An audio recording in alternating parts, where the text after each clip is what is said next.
खुदाबंद के फजल से, खुदाबंद की कृपा से जो प्रेयर माउंटेन है, मैं आपको जल्दी गुड न्यूज दूंगा 6 गुना बड़ा होने की। अब प्रेयर माउंटेन में वहां पर हम हजारों लोग फिट कर सकते हैं, लेकिन मैं चाहता नहीं था कि हम वहां एक भीड़ की तरह बैठें। तो अब वो इतना बड़ा हो जाएगा कि हम रोज हजारों लोग भी अगर आएंगे तो तब भी लगेगा नहीं, वो इतना बड़ा हो जाएगा। और परमेश्वर ने मुझसे कहा है, इस अनॉइंटिंग हैंकी को, जहां पर लिखा है उसके कोड़े खाने से तुम चंगे हो जाओगे, और पौलुस का वचन लिखा है कि उसके देह से रुमाल छुहा कर जब बीमारों पर लगाते थे वो चंगे होते थे। तो जब आप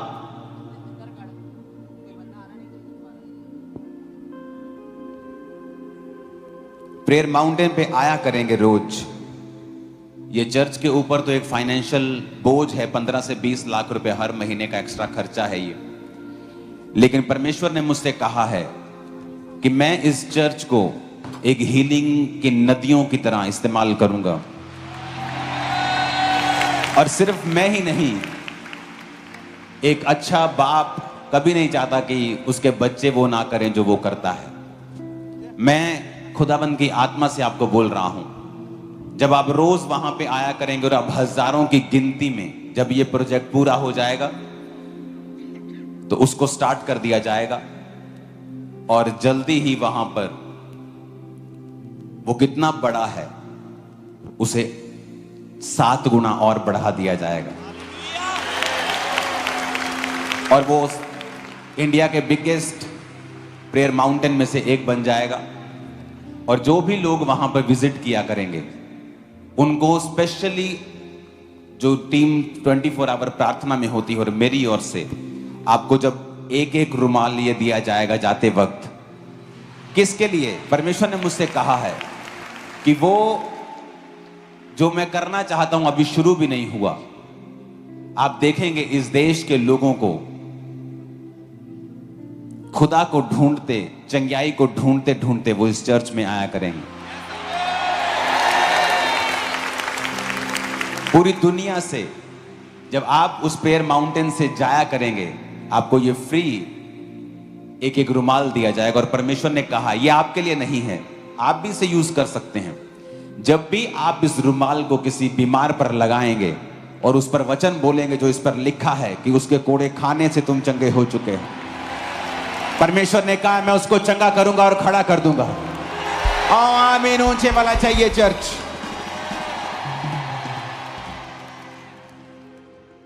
अब मेरे 2 रिएक्शन हैं। एज ए चर्च मैनेजमेंट तो मेरे लिए ये लाखों का खर्चा है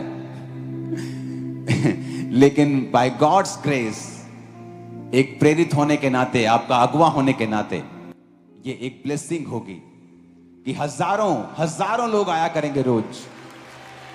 और प्रेयर माउंटेन आने के लिए आपको पीछे से जाने की जरूरत नहीं पड़ेगी। आपको एक ऐसा रास्ता दिया जाएगा कि वो फ्रंट रोड से शुरू होगा जो आप प्रेयर माउंटेन जाया करें,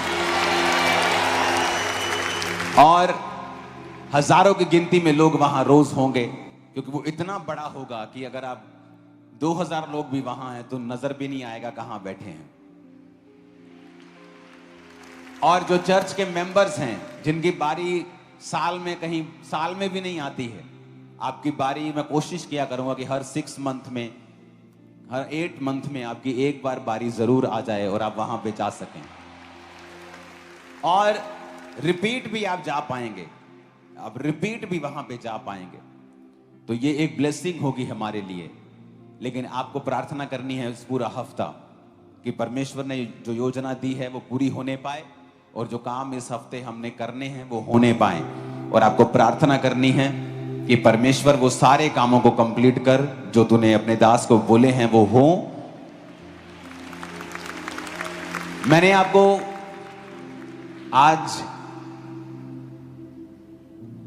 ये बिगेस्ट संडे है आज तक की मिनिस्ट्री खामरा चर्च का टुडे। अगर आप पीछे देखेंगे तो नहीं, कैमरे में तो आप देख ही नहीं सकते ना, आप कैमरे पे नहीं देख सकते आज के लोगों को। इट्स टू मच, ये बियॉन्ड कैमरा बन चुका है आज, क्योंकि यहां से आप एक लेवल तक आप 700-800 फुट तक देख सकते हो, उसके पीछे फिर आप नहीं देख सकते।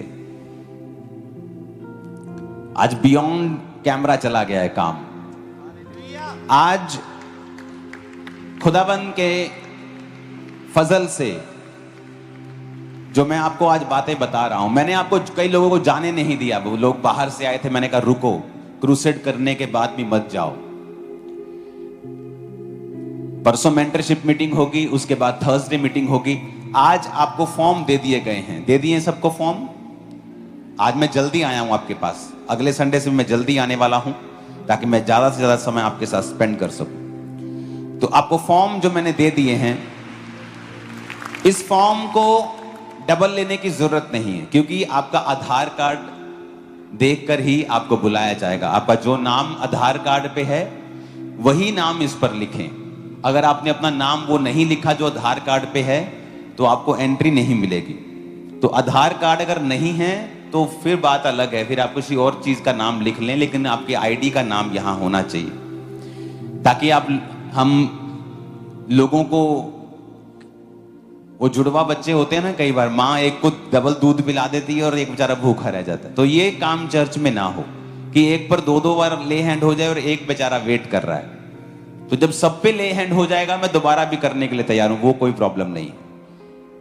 आज बहुत से लोग हैं जो संडे मीटिंग में नहीं आते हैं, वो लोग जो नहीं आ पाए हैं टुडे, छुट्टियां नहीं मिली, फौज में हैं, तो एक मौका मैं आपको और दूंगा। थर्सडे भी आपको फॉर्म दूंगा मैं, ये वाले सेम थर्सडे का फॉर्म अलग होगा, तो आपको रिपीट भरने की जरूरत नहीं। अगर आपने आज भर दिया है तो थर्सडे अगर आप बाय फेथ भरना चाहते हैं, आप भर सकते हैं बाय फेथ, कि प्रभु मैं बिलीव करता हूं मेरा नंबर 2 बार आए, बाय फेथ। लेकिन जरूरत नहीं है आपको। तो आपको ये फॉर्म थर्सडे भी मिलेगा, लेकिन सिर्फ थर्सडे के बाद, फिर उसके बाद कोई रिक्वेस्ट रिसीव नहीं होगी कि मुझे एक मौका और दीजिए। आज आपने फॉर्म भरा, आपने इस फॉर्म पे जरूर भरना है कि आप इस मिनिस्ट्री के मेंबर हैं या नहीं। अगर हैं तो किस ब्रांच में जाते हैं या मेन चर्च में आते हैं, ताकि आपको अरेंज किया जा सके प्रार्थना के लिए, आपकी सहूलत के अकॉर्डिंग और चर्च की सहूलत के अकॉर्डिंग। मेरा बिलीव है कि आज जो आप फॉर्म भरेंगे, थर्सडे आप भरेंगे। अभी भी असाइनमेंट कंप्लीट नहीं हुई है, इसलिए मैंने कहा था कि अभी वो समय है कि आप रुके, सुने और पूरा काम करने दें। अगले मंडे, ट्यूसडे और वेडनेसडे 3 दिन रात के रोजे होंगे जो पूरी चर्च मिलकर यहां पर रखेगी। तो अगले सोम, मंगल और बुधवार 3 दिन रात के आप रोजे रखेंगे। इस साल मैंने जितने रोजे रखे हैं 2005 के बाद मैंने कभी नहीं रखे थे। फास्टिंग फास्टिंग फास्टिंग, और उसका असर हमने देखा है। तो इसलिए आपको चर्च में आना है। जो लोग दूर रहकर रखना चाहते हैं आप रख सकते हैं। डे नाइट आपने फास्टिंग करनी है, और एक ही प्रेयर पॉइंट होगा कि जादू और टोने के बंधन, विच क्राफ्ट की स्पिरिट्स और शैतान के बंधन, चर्च पास्टर्स, अगुवे पर से, आप पर से, वॉलंटियर्स पर से, एवरीथिंग जो इस चर्च के साथ जुड़ा हुआ है, शैतान के बंधनों को 3 दिन हम तोड़ेंगे। अपने हाथों को खुदाबंद की तारीफ के लिए इस्तेमाल करो। Hallelujah, hallelujah. हम निकालेंगे परमेश्वर के पवित्र वचन में 13 तीमुथियुस अध्याय 6 और उसका 6 पद हम पढ़ेंगे। हालेलुया। आज का जो वचन परमेश्वर ने मुझे और आपके बीच में रखने को कहा है वो है, पर संतोष के साथ भक्ति करना बड़ी करना है। 3 चीज का वर्णन हमारे बीच में है।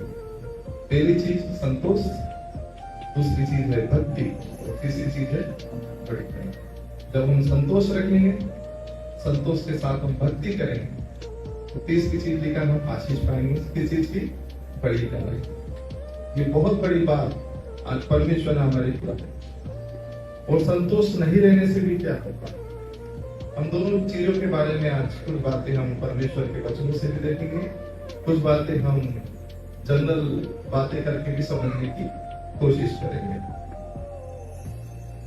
पहला तिमुथियुस अध्याय 6 का 7 में लिखा है, क्योंकि न हम जगत में कुछ लाए हैं और न कुछ ले जा सकते। हालेलुया। ये बात बिल्कुल सत्य है कि ना हम जगत में कुछ लाए हैं और ना जगत में कुछ ले जा पाएंगे। हम खाली हाथ आए थे और खाली हाथ चले। लेकिन ये जो खाली हाथ जाना है, ये संसारिक बातों को दिखाता है। लेकिन जब हम आत्मिक रूप से देखते हैं तो हम प्रभु का नाम लेके चलते हैं। ये एक बड़ी कमाई है जिसे हर कोई नहीं समझ सकता। वही समझ सकता है जिसने परमेश्वर के अनुग्रह को चखा, जिसने परमेश्वर के प्रेम को पाया, जिसने ताउम्र या जीवन भर इधर उधर भटका, लेकिन अंत में जब परमेश्वर के पास आया तो परमेश्वर ने उसे शांति कि हम जगत में ना कुछ लेकर आए हैं ना हम कुछ लेकर जा सकते, पर संतोष के साथ भक्ति बड़ी कमाई। हालेलुया। जब हम संतोष के साथ भक्ति करते तो हम एक बड़ी कमाई स्वर्गीय स्थानों में लेके जाने का। हालेलुया। एक और चीज हम देखते हैं, इब्रानियों अध्याय 13 का 5 पद हम पढ़ेंगे। इब्रानियों अध्याय 13 उसका 5 पद हम पढ़ेंगे। हालेलुया। तुम्हारा स्वभाव लोभ रहित हो और जो तुम्हारे पास है उसी पर संतोष करो। हमारे पास जो भी है हमें उसे संतोष के साथ ग्रहण करना चाहिए, क्योंकि हमारे स्वभाव को लोभ रहित होना चाहिए। जब हम परमेश्वर के लोग हैं तो हमारा स्वभाव लोभ रहित हो, मतलब हम लोभ के पीछे ना भागे, लालच के पीछे ना भागे, लेकिन जो परमेश्वर ने हमारे लिए ठहराया है उसमें हम संतोष करें। क्योंकि परमेश्वर का वचन आगे बहुत अच्छे तरीके से एक्सप्लेन करता है। वो बताता लिखा है, क्योंकि उसने आप ही कहा है कि मैं तुझे कभी न छोड़ूंगा और कभी न छोड़ूंगा। हालेलुया। परमेश्वर ना हमें कभी छोड़ेगा, परमेश्वर ना हमें कभी त्यागेगा। इसलिए जो कुछ परमेश्वर ने हमें दिया है उसमें हमें संतोष रखना जरूरी है। यदि हम संतोष के साथ अपना जीवन को जीते हैं और उसके साथ हम परमेश्वर की भक्ति करते हैं तो वो हमारे लिए एक बड़ी कमाई ठहरती है। ये परमेश्वर का वचन है और परमेश्वर अपने वचन के अनुसार अपने कार्यों को पूरा भी करता है।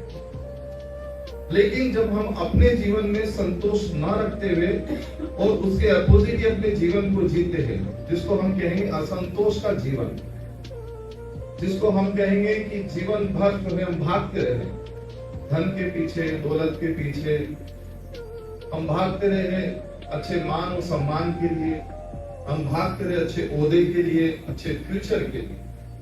लेकिन बाइबल हमें कुछ और ही बताती है, क्योंकि वो कहता है कि मैं तेरे साथ हूं, ना मैं तुझे कभी छोड़ूंगा और ना कभी तुझे त्यागूंगा।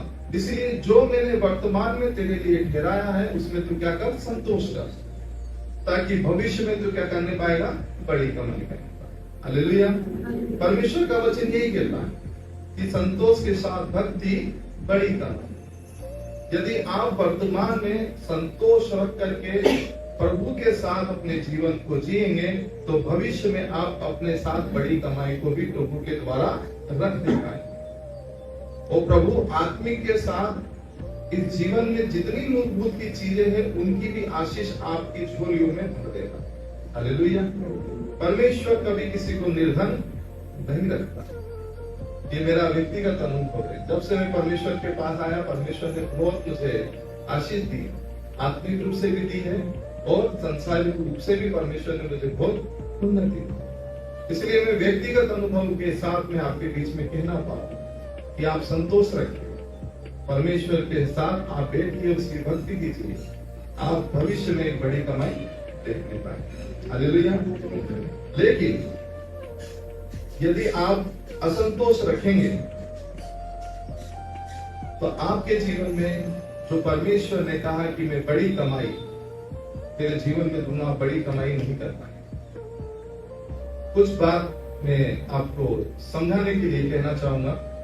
एक व्यक्ति आपके जैसा या मेरा जैसा मान बहुत अच्छा स्वभाव का, घर से सक्षम, घर से बहुत अच्छा, उसका घर भी अच्छा, गाड़ी, नौकर चाकर सब।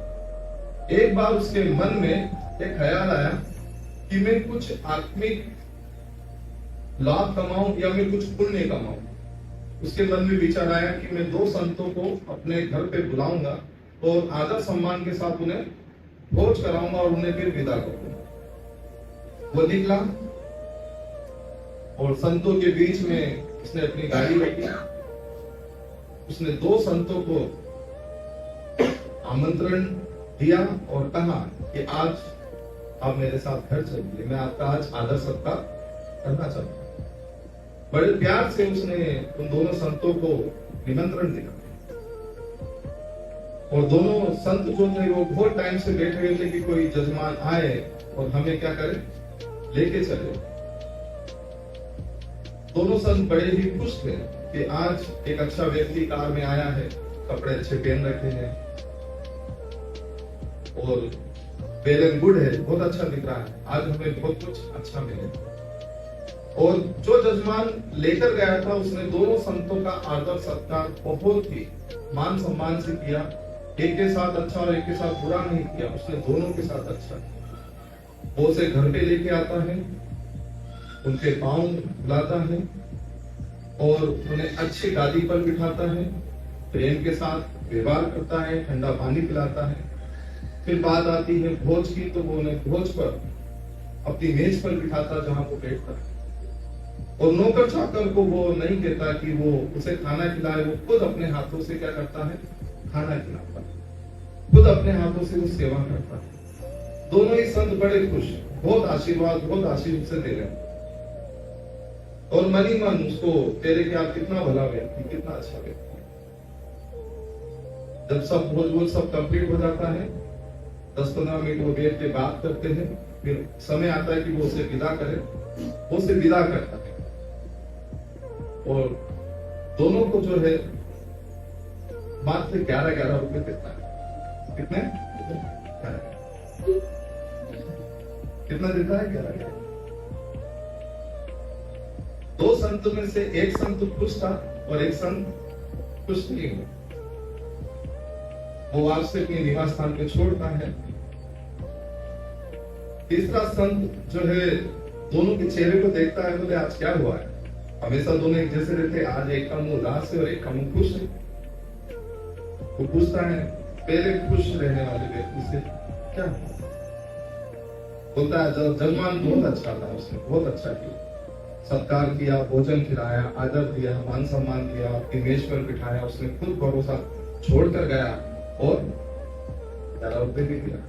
यार यहाँ तो हम भूखे प्यासे हैं और 1 रुपया नहीं था, हमको कुछ भी नहीं था, लेकिन आज प्रभु की दया से 11 रुपए भी मिला और भोजन भी मिला। दूसरा व्यक्ति बोलता है भैया सब कुछ अच्छा था, आदमी बढ़िया था, सब कुछ अच्छा था, मैं सोचा 100 रुपए या 101 रुपए तो मिलेंगे, सारा 90 रुपए का नुकसान हो गया। आप समझ रहे बात को? एक संतोष भरे जीवन में खुशी होती है, दोनों के पास कुछ नहीं था लेकिन उसको 11 रुपए भी मिले थे। उसने प्रभु को धन्यवाद दिया कि प्रभु मेरे पास कुछ नहीं था, मुझे कम से कम भरपेट भोजन दिया, मान सम्मान दिलाया और उल्टे 11 रुपए भी मुझे। लेकिन दूसरा असंतोष भी था क्योंकि वो जो चीज देख रहा था उस देखने से ही उसने समझ लिया कि 100,000 रुपए तो आज मिलेंगे ही। लेकिन जहां बात 11 रुपए की आई उसका 90 रुपए का नुकसान हो गया, उस 90 रुपए ने उसकी पूरी खुशी छीन ली। यह है असंतोष का चीज। ध्यान रखिए मेरे प्रियो, परमेश्वर जो हमें देता है उसमें हमें संतोष करना जरूरी है। आज उसने जितना अच्छा भोजन खाया था वो सब सिर्फ 90 रुपए की थॉट से सब कुछ फिनिश कर। हमें देखना है हमारा जीवन कहाँ है, कितना अच्छा हम सोचते हैं और कितना अच्छा हम अपने प्रभु के साथ जीवन को जीते। इसलिए वर्तमान में जीने की कोशिश करो, भविष्य तो परमेश्वर के हाथों में सौंप दो। उसने स्वयं कहा है, क्योंकि मैं तुझे कभी ना छोड़ूंगा, मैं कभी तुझे